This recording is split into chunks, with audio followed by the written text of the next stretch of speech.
The Great Hall of the Galactic Council was the largest structure ever built by any species in known space.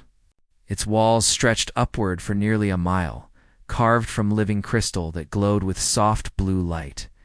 Thousands of delegates from hundreds of worlds filled the circular chamber, their voices creating a constant hum of conversation in dozens of languages. Ambassador Linda Martinez stood near the back of the human section, watching the proceedings with careful attention. She was 53 years old, with gray streaks in her dark hair and lines around her eyes that spoke of years spent in difficult negotiations. Humanity had only been part of the galactic community for 15 years, and they were still considered newcomers by species that measured their histories in millennia. Today was supposed to be routine. The human delegation had submitted a formal request for expanded trade rights in the Orion Corridor, a busy region of space that connected several major commerce routes. It was a modest request, one that should have been approved without controversy, but High Counselor Zrathveen of the Valori Empire had other plans. The Valori were one of the oldest and most powerful species in the galaxy. They controlled over 400 worlds and commanded a fleet of 12,000 warships. Their empire had crushed dozens of younger species over the centuries, absorbing their territories and resources. Zrathveen had ruled them for nearly 60 years, and he was not known for his tolerance of competitors. He rose from his crystalline seat, his four eyes scanning the chamber until they fixed on the human delegation. The Velour were tall beings, nearly 8 feet in height, with scales that shifted color based on their emotions. Right now, Zrathveen's scales were a deep red, indicating contempt. "I must speak against this petition," he announced, his voice amplified by the chamber's acoustic systems. "These humans come before us asking for rights they have not earned. They are children.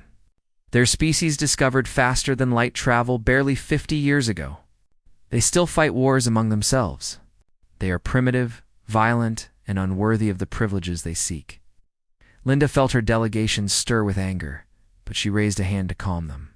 She had expected resistance, though perhaps not this openly hostile. "The Council recognizes Ambassador Martinez," the High Arbiter announced. Linda walked to the speaking platform. Aware that thousands of alien eyes were watching her, she kept her voice calm and measured. "High Counselor, humanity comes before this council as equals seeking fair partnership.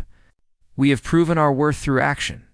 When the Kepler station disaster threatened 3 species with extinction, it was human ships that organized the rescue. When the Andromeda Trade Compact needed neutral negotiators, humans served with distinction. We ask only for the same opportunities granted to other young species." Zrathveen laughed. It was an ugly sound, harsh and mocking. "Equals? You think yourselves our equals?" He descended from his platform, his heavy footsteps echoing through the suddenly silent chamber. "Let me educate you about the reality of power in this galaxy, human. Your species numbers barely 12 billion across all your little colonies. The Velori Empire contains 800 billion citizens. You have 47 warships. We have 12,000. You have been in space for 50 years. We have been in space for 4,000. He stopped directly in front of Linda, towering over her. His scales had shifted to an even darker red. "You are insects. Amusing insects. Perhaps clever in your own limited way, but insects nonetheless." Linda held her ground. "The Council Charter guarantees equal consideration for all member species, regardless of size or age. The Charter is a piece of paper. Power is what matters, and you have none." Kevin Ortiz, Linda's young aide, stepped forward with clenched fists. Linda placed a hand on his arm, warning him to stay calm. "If humanity continues to expand into territories we consider ours," Zrathveen continued, "there will be consequences. Your homeworld is unshielded. Your colonies are scattered and defenseless. One Valori battle fleet could reduce Earth to ash in a single cycle. Consider that before you petition this council again." The threat hung in the air like poison. Several delegates gasped. Even among the often brutal politics of the galactic community, open threats against a species' homeworld were rare. "Is that the official position of the Valori Empire?" Linda asked quietly. Zrathveen leaned closer, his 4 eyes gleaming. Consider it a promise, Ambassador. Leave the Orion Corridor to your betters. Withdraw your petition, and pray we find you too insignificant to bother crushing." He turned and walked away, his entourage following. The session was adjourned soon after, but the damage was done. That evening, aboard the human diplomatic vessel Constellation, Linda gathered her team in the conference room. The mood was grim. Kevin was still angry, pacing by the viewport that showed stars drifting past. "We cannot let this stand," he said. He threatened Earth, in front of the entire council. "That is an act of war." "It is posturing," Linda replied, though her voice was tired. "Srathveen is facing political problems at home. The Valerie economy is struggling. He needs an external enemy to unite his people and distract from his failures." Dr. Patricia Wong, the delegation's cultural analyst, shook her head. "That does not make the threat less dangerous. The Valori have destroyed species before for less than what we are asking. The Quillith were wiped out 2 centuries ago simply for refusing to surrender a single mining colony." "I am aware of the history," Linda said. "But humanity is not the Quillith. We have capabilities they did not. And more importantly, we have allies, even if they are not yet willing to declare themselves publicly." She pulled up a holographic display showing the Valori Empire's territory in relation to human space. The size difference was striking. The Valori controlled a vast swath of the galaxy, while human territory was a tiny cluster of stars in comparison. "I am sending a full report to Earth Command and the United Nations Space Council. They will decide our next move. Until then, we continue diplomatic efforts. We do not escalate." 3 days later, Srathveen made his next move, a Velour. Patrol fleet of 20 warships entered the human-claimed Vega system without authorization. They approached an unmanned mining platform that had been extracting rare minerals from an asteroid belt. Without warning, they opened fire. The platform was destroyed in seconds. Then they broadcast a message on all frequencies. "This is Admiral Cathrell of the Valori Navy, by order of High Counselor Srathveen. This system and all surrounding space is hereby claimed by the Valori Empire. All human personnel and assets must evacuate within 40 standard days. Failure to comply will result in military action against remaining human presence. There will be no further warnings." The message was received on Earth 12 hours later in Geneva. Emergency meetings were called. Military commanders analyzed the situation. Politicians debated responses. Ordinary citizens watched the news with growing fear, wondering if they would soon be at war with an empire that could destroy them utterly. War had not been declared. Not officially. But everyone knew it was coming, and humanity had 40 days to decide how to respond to a threat that seemed impossible to survive. The underground command center in Geneva was known simply as the Bunker. It had been built decades ago to survive nuclear war. But now it served as the nerve center for humanity's response to a threat from beyond the stars.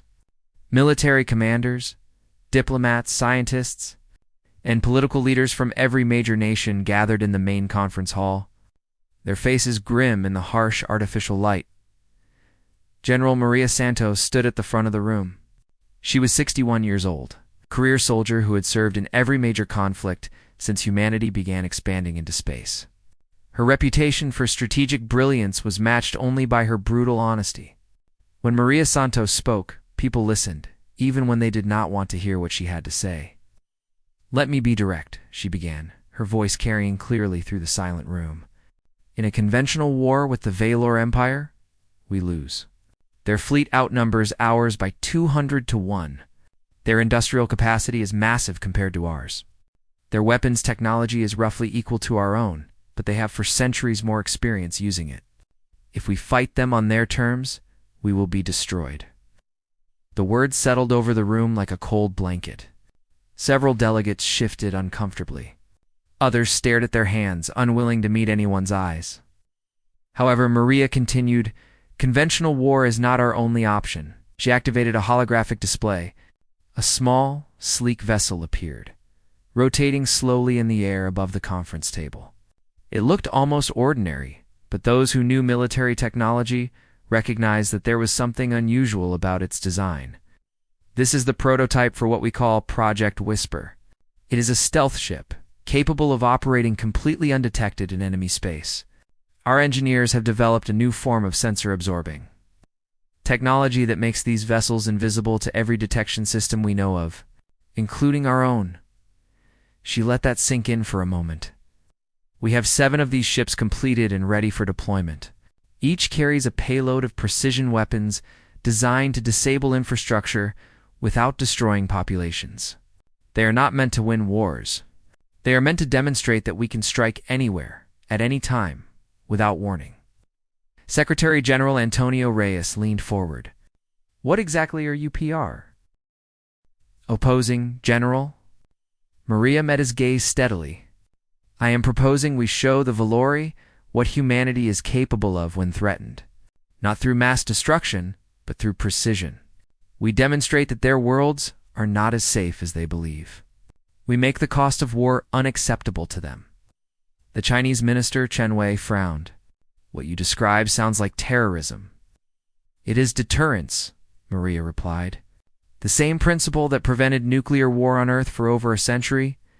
We show them we can hurt them, and we make it clear that attacking Earth would bring consequences they cannot accept. We give them a reason to negotiate instead of invade. The debate that followed lasted for 6 hours. Some argued for pure diplomacy, insisting that military action of any kind would only make things worse. Others demanded immediate and overwhelming retaliation, even knowing humanity would lose. A few suggested complete surrender, withdrawing from all contested territories and accepting whatever terms the Valori demanded.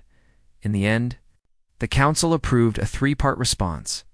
First, Ambassador Martinez would return to the Galactic Council to file a formal protest and seek allies among other species. Second, all human personnel and assets in the Vega system would be evacuated to avoid immediate conflict. Third, Project Whisper would be deployed, not to attack Valori populations, but to demonstrate capability. Linda Martinez turned to the council chambers with new instructions and renewed determination. But she found the political situation worse than before. Word of Valori aggression had spread, and many species had decided to distance themselves from the humans rather than risk Valori anger. The Council does not intervene in territorial disputes between member species, the High Arbiter declared when Linda raised her protest. This matter is between humanity and the Valori Empire. We encourage both parties to seek peaceful resolution. They threaten to destroy our homeworld, Linda said, struggling to keep her voice calm. They have seized our territory by force. Is genocide not a matter for this council? Threats are not actions, Ambassador. When actions occur, the council will consider involvement. It was a polite way of saying that the council would do nothing until humanity was already burning. After the session, the Dralith representative approached Linda. Morthen was an ancient being, his body composed of living stone that moved with slow deliberation. The Dralith were the oldest species in the galaxy, observers who rarely involve themselves in the conflicts of younger races. Young species, Morthen said, his voice like the grinding of rocks. The Valori have done this before. They test new civilizations. Most submit. Those who resist are destroyed. This is their way, and the Council allows it. The Council maintains balance. The Valori are useful for controlling expansion, for keeping younger species from growing too quickly. If they are occupied with you, they are not threatening others. Linda felt cold anger rising in her chest. So we are expendable. A sacrifice to keep the peace. All species are expendable to the Council, Morthen replied. But I will tell you something. Human. The Valori have never faced a species quite like yours. You are unpredictable, stubborn. You spread faster than any species in recorded history. Some of us are curious to see what you will do. Is that support? It is observation. For now, meanwhile, the 7 Whisper ships slipped into Valori space. They moved like ghosts through the darkness between stars. Their advanced stealth systems, making them invisible to even the most advanced sensors. Commander Samuel Price led the small fleet from the bridge of the lead vessel. Silent Wind. Samuel was 45 years old. A career naval officer who had volunteered for the most dangerous mission in human history. His crew of 12 were all volunteers, all aware they might never return home. They had trained for 2 years for this mission, learning to operate in complete silence, to strike without warning and disappear without trace. Their target was Velori Prime itself, the heart of the Empire. Specifically, they were targeting the massive orbital ring that surrounded the planet, a network of stations and shipyards that formed the center of Veloi military production. They would not destroy it. They would disable it, temporarily and precisely. To send a message that could not be ignored, the operation took 3 days. The Whisper ships moved through the orbital network like shadows, planting electromagnetic disruptors on 17 critical stations. Security systems never detected them. Patrol ships passed within kilometers without raising alarms. The Velori had built the most advanced defense network in the galaxy, and the humans passed through it like it was not there. When all devices were in place, the fleet withdrew to a safe distance. Samuel gave the order. The disruptors activated simultaneously. The entire Velori Prime orbital network went dark. Ships lost navigation and drifted helplessly. Stations lost power and went silent. Communication arrays failed across the system. For 6 hours, the most powerful empire in the galaxy was blind, deaf, and helpless. No one was killed. Nothing was permanently destroyed. When the disruptors burned out, power returned and systems came back online. But the message was clear. Humanity had struck the very heart of the Velori Empire, without warning and without loss. They had demonstrated they could destroy everything, and they had chosen mercy instead. Across the galaxy, species that had dismissed humanity as insignificant began to pay attention.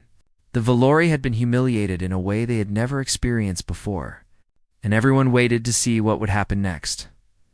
The rage of High Counselor Zrathveen was something his advisors had never witnessed before. When power returned to Velori Prime and reports of what had happened reached his palace, he destroyed everything within reach. Furniture was smashed. Servants fled in terror. His scales shifted through colors so rapidly that they appeared almost black. He screamed at his military commanders, "How did primitives penetrate our most secure space? How did they reach our homeworld without a single alarm being raised? How did they make fools of the greatest empire in the galaxy?" Admiral Kethrel, commander of the Velori Navy, stood before him with his head bowed. He had no good answers. The security systems had functioned perfectly. The patrol routes had been maintained. Every protocol had been followed, and still the humans had passed through like ghosts. "We are analyzing their technology now," Kethrel said carefully. "We believe they have developed some form of advanced stealth capability that our sensors cannot detect. We are working on countermeasures." "Working on countermeasures is not good enough," Zrathveen snarled. "I want results. I want those human ships found and destroyed. I want their fleet eliminated. I want their colonies burned. I want their homeworld reduced to rubble. High Counselor, I must advise caution." Zrathveen's 4 eyes narrowed dangerously. Caution. The humans demonstrated a capability we did not know they possessed. If they can strike here, at the heart of our empire, they can strike anywhere. We do not know how many of these stealth ships they have. We do not know where they are positioned. A hasty response could lead to catastrophic miscalculation. "Are you afraid of these mammals, Admiral?" Kethrel straightened his spine. "I am concerned about unknown factors. We have spent 4,000 years building our empire through careful strategy, not reckless emotion. The humans want us to react in anger. They want us to make mistakes. I recommend we gather intelligence before taking further action." Zrathveen dismissed him with a wave of his clawed hand. "Gather the fleet. We will show the galaxy what happens to those who humiliate the Velori Empire. If we cannot find their invisible ships, we will simply destroy everything they have. Let them strike at empty worlds while their homeworld burns." Within a week, a Velori armada assembled at the edge of human space. 300 warships, the largest military force the Empire had deployed in 2 centuries, battleships the size of small moons, carriers loaded with thousands of fighters, support vessels carrying enough weapons to burn 100 worlds. They awaited only Zrathveen's command to advance and end humanity forever. On Earth, the mood was tense, but determined. The Whisper operation had bought time and demonstrated capability, but everyone knew it was not enough to stop a full invasion. The combined human fleet of 47 warships gathered to defend the Sol system, knowing they faced impossible odds, but refusing to surrender. General Maria Santos addressed her commanders in a final briefing. "We will not win this through force of arms," she said. "Our ships will fight, and many will die, but we cannot defeat 300 warships with 47. What we can do is make them pay a price so high that they will think twice before threatening humanity again." Commander Samuel Price, returned safely from the Whisper mission, spoke up. "General, the Whisper ships are refueled and rearmed. We can strike their fleet before it reaches Earth. We can cause significant damage before they even know we are there." Maria shook her head. "We hold that capability in reserve. If they attack civilian targets, we respond in kind. But we will not escalate first. We will give them every opportunity to choose peace. With respect, General, they are already escalating. 300 ships are pointing at Earth right now. And if we strike first, we become the aggressors. The other species in the galaxy are watching. How we behave now matters. We must be the ones who tried for peace, even when war was coming." The Valori fleet began its advance. Human deep space sensors tracked their progress across the void. At their current speed, they would reach Earth in 16 days. 16 days for humanity to prepare for the end, or find another way. Ambassador Linda Martinez made one final attempt at diplomacy. She requested a personal meeting with Zrathveen, outside the council chambers, on neutral ground. To her surprise, he agreed.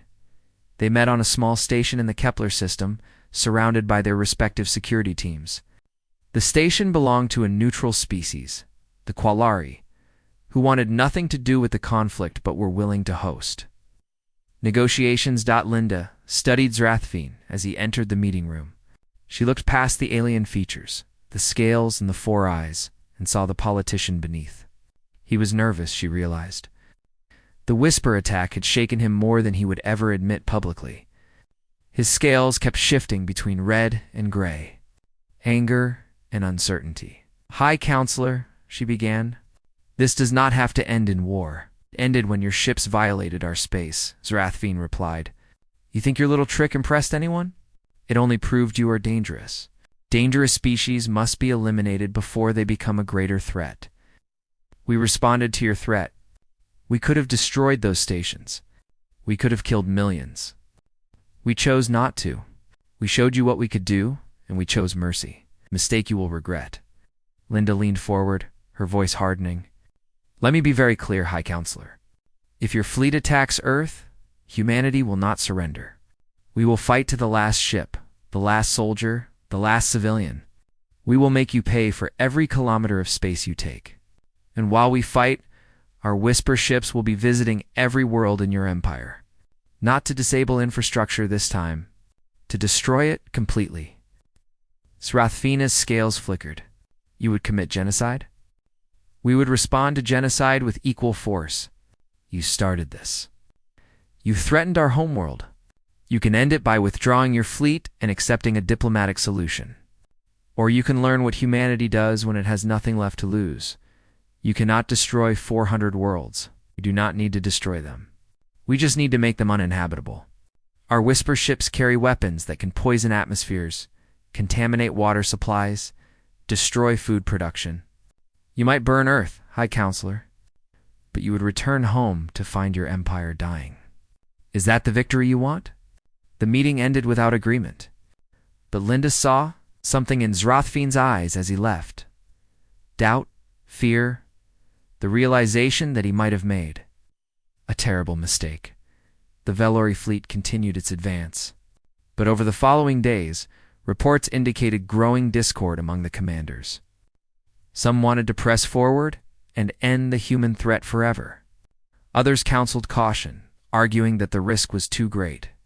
The Empire had never faced an enemy willing to match their ruthlessness, willing to sacrifice everything rather than submit. On Earth, preparations continued. Civilians evacuated orbital stations. Military assets were dispersed across multiple locations to prevent a single strike from destroying everything. Underground shelters were prepared. Emergency governments were established on distant colonies in case Earth fell, and in secret, the Whisper Fleet deployed 2 pre-positioned locations throughout Valori space. 7 ships against an empire, but 7 ships that could strike without warning, without mercy, without any possibility of being stopped. The galaxy held its breath and waited to see which way the balance would tip. The Valori fleet stopped 3 days out from Earth. 300 warships hung in the darkness of space, close enough to strike, but not yet attacking. The human defense fleet maintained its position around Earth, watching and waiting for the assault that seemed certain to come, but it did not come. Something had changed. Human intelligence officers intercepted communications from the Valori fleet. The admirals were arguing among themselves. Some demanded immediate attack, wanting to crush humanity before they could strike again. Others urged caution, pointing to the Whisper demonstration as proof that the humans were more dangerous than anyone had expected. The debate had reached Zrathveen himself, and for the first time in his long rule, he seemed uncertain. Admiral Kethril sent a private message to his High Counselor. Our strategic analysts have completed their assessment. The human stealth vessels cannot be detected by any technology we possess. They demonstrated the ability to penetrate our core defenses without raising a single alarm. If they have positioned similar vessels near our colony worlds as their ambassador suggested, we face potential catastrophic losses across the entire empire. Zerthveen's response was angry but less certain than before. We are the Valori Empire. We do not retreat from primitives who have been in space for barely 50 years, High Counselor. These primitives have achieved in 50 years what took us 3 centuries. Their rate of technological advancement is unprecedented. Our analysts project that within another century they will match our military capabilities entirely. In 2 centuries, they may exceed them. Then we destroy them now, before they become an even greater threat. If we can find them, their ships are invisible to us.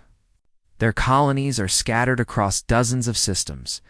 Even if we destroy Earth, we will not destroy humanity. We will only ensure they have nothing left to lose. We will create an enemy that will hunt us across the galaxy for generations. The debate continued while the fleet remained motionless. On Earth, people watched the skies with a mixture of fear and desperate hope.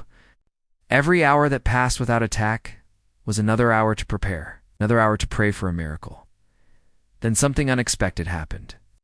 The Dralith, the ancient stone beings who had observed galactic civilization for 12,000 years, requested a meeting with both parties.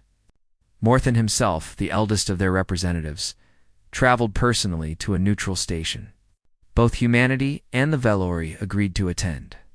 The meeting took place in a chamber carved from living rock, designed to accommodate Morthan's massive form. The Dralith was ancient beyond human understanding, his stone body showing the wear of millennia. Yet his eyes still glowed with fierce intelligence. Ambassador Linda Martinez arrived with a small delegation. Zrathveen came with his full entourage, though his earlier arrogance seemed diminished. They sat on opposite sides of the chamber, enemies who had not yet begun their war. Morthan spoke first, his voice resonating through the stone walls. We Dralith have watched galactic civilization for 12,000 years. We have seen empires rise and fall. We have seen species destroy themselves through war and pride. We have seen genocide and conquest. In every form of violence, intelligent beings can inflict upon each other. We have rarely chosen to intervene. He turned his ancient glowing eyes toward Zerathveen. High Counselor, you have miscalculated badly. The humans are not the Quillith.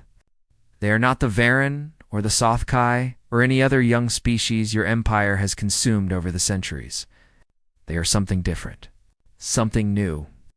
Zerathveen's scales shifted, but he remained silent. They are young, Morthan continued, inexperienced, sometimes clumsy in their diplomacy. But in their brief time among the stars, they have demonstrated qualities that surpass most species in our records: adaptability, creativity, resilience, and most importantly, restraint. They struck your homeworld when they could have destroyed it. They chose mercy when destruction was possible. That is not the action of a weak species. That is the action of a wise one. The Dralith turned to Linda. Ambassador, humanity has also made errors. Your expansion has been aggressive. Your diplomacy has sometimes been crude. You push into territories without fully understanding the consequences. But you have shown the capacity to learn, the capacity to grow. The Dralith believe humanity deserves the opportunity to mature into what you might become. What exactly are you proposing? Linda asked. We propose formal mediation. The Dralith will guarantee a settlement between your species and the Valori Empire. In exchange, both parties will agree to binding terms that will be enforced by the Council itself, with Dralith support. Srathveen spoke for the first time. What terms? For the Valori, withdrawal from all human-claimed territories, recognition of human territorial rights, and formal apology for threats made against civilian populations. The High Counselor's scales flushed deep red. Apology? You expect the Valori Empire to apologize to insects? I expect the Valori Empire to recognize reality, Morthen replied calmly. Your alternative is a war you cannot win without losing everything that matters. And what do the humans give up? Srathveen demanded. A cessation of all stealth operations against Valori infrastructure. Agreement to limit expansion rates for the next 50 years. And participation in a joint defense initiative. Joint defense against what? Linda asked. Morthen's stone face shifted in what might have been concern. The galaxy is not as peaceful as it appears, Ambassador. There are dangers beyond the borders of known space. Species and forces that make the Valori Empire look gentle by comparison. The Council has long maintained a balance of power to prepare for potential threats. Humanity, despite its youth, has demonstrated capabilities that would be valuable in such preparations. The Dralith believe it is time to bring your species fully into the galactic community. As partners, rather than prey. Srathveen made a sound of disgust. You would elevate these creatures to our level. Make them our equals? I would recognize what already exists. The humans have proven themselves. They penetrated your defenses. They demonstrated the ability to threaten your entire empire. They did this with 50 years of spaceflight against your 4,000. Imagine what they will achieve in another century. Would you rather have them as allies or enemies? The question hung in the air. Linda watched Srathveen struggle with the decision. His political career, his reputation, his personal pride, all weighed against the cold reality of survival. He could win a war against humanity, perhaps, but the cost might be everything his empire had built over 4,000 years. Finally, the High Counselor spoke. I will take this proposal to my government. I make no promises. It was not agreement, but it was not rejection either. It was the first crack in the wall of Valori aggression. Morthen nodded slowly. That is all we ask. Consider carefully, High Counselor.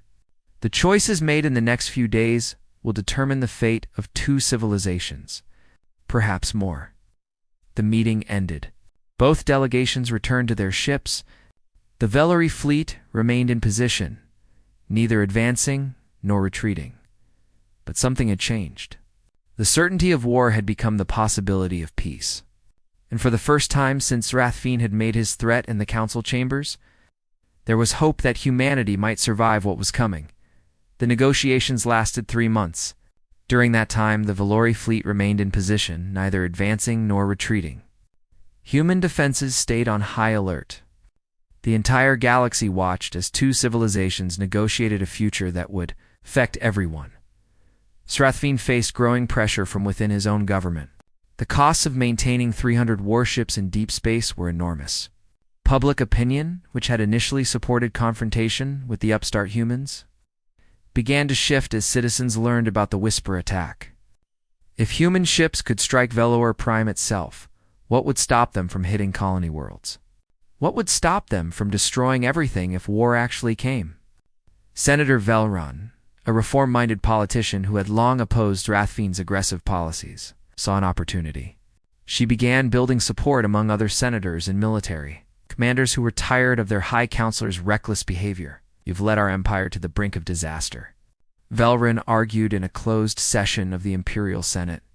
You threatened a species that had offered only peaceful trade requests. You provoked a response that exposed the vulnerability of our most secure systems. And now, you waste our resources on a war you cannot win without destroying ourselves in the process. I can win, Zrathveen insisted, but his voice lacked the certainty it once held. Can you? We have 300 ships pointed at one planet. They have 7 ships we cannot see, positioned near 400 worlds. You might burn Earth, but what will you return home to? How many of our cities will be poisoned? How many of our children will die from contaminated water and ruined food supplies? Is your pride worth our future? The debate raged for weeks. Meanwhile, the Drelith-mediated negotiations continued on the neutral station. Ambassador Linda Martinez proved herself a skilled diplomat, firm on essential points, but flexible on details. She understood that Zrathveen needed to save face before his own people, and she worked to craft a settlement that would allow him to claim some form of victory, even while conceding on every important issue. The final agreement, which became known as the Kepler Accords, was signed in the same chamber where the negotiations had begun. The terms largely followed Morthon's original proposal.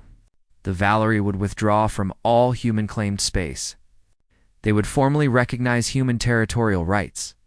They would issue an official statement of regret for threats made against civilian populations. In exchange, humanity agreed to moderate its expansion for the next 50 years. They agreed to participate in the Joint Defense Initiative against external threats. And they agreed to something that surprised everyone watching. We will share our stealth technology, Linda announced during the signing ceremony. Not just with the Valory, but with all council members who wish to participate in the defense initiative. Zrathveen stared at her with obvious confusion. Why would you give away your greatest advantage? Because we are not interested in being the most powerful species in the galaxy, Linda replied. We are interested in being partners. Our stealth technology kept us safe, but it also made everyone afraid of us. Fear is not the foundation for lasting peace. If we share what we have learned, perhaps others will share what they know. Perhaps we can build something stronger together than any of us could build alone. It was a gamble. Many back on Earth opposed the decision. General Maria Santos had argued strongly against giving up the only advantage humanity possessed. But in the end, the United Nations Space Council approved the agreement. They were betting that cooperation would prove more valuable than dominance in the long run. The accords were signed. The Valory fleet withdrew. Humanity took its place as a full member of the galactic community, not as a junior partner to be tolerated, but as an equal to be respected. Zrathveen's political career did not survive long after the accords were finalized. Within a year, Senator Velron had built enough support to remove him from power. He spent his remaining days in bitter retirement, his name forever linked with the humiliation of being outmaneuvered by a species it dismissed as insects. But the true measure of the Kepler Accords came 5 years later.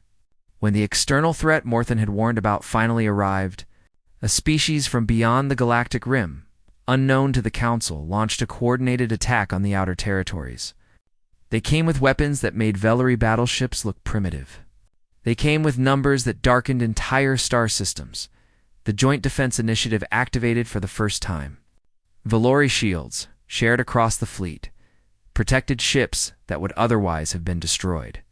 Human stealth technology allowed strike forces to penetrate enemy formations and disable command vessels. Dralith's strategic guidance coordinated the defense across hundreds of light years. And at the heart of the battle, human and Valory ships fought side by side.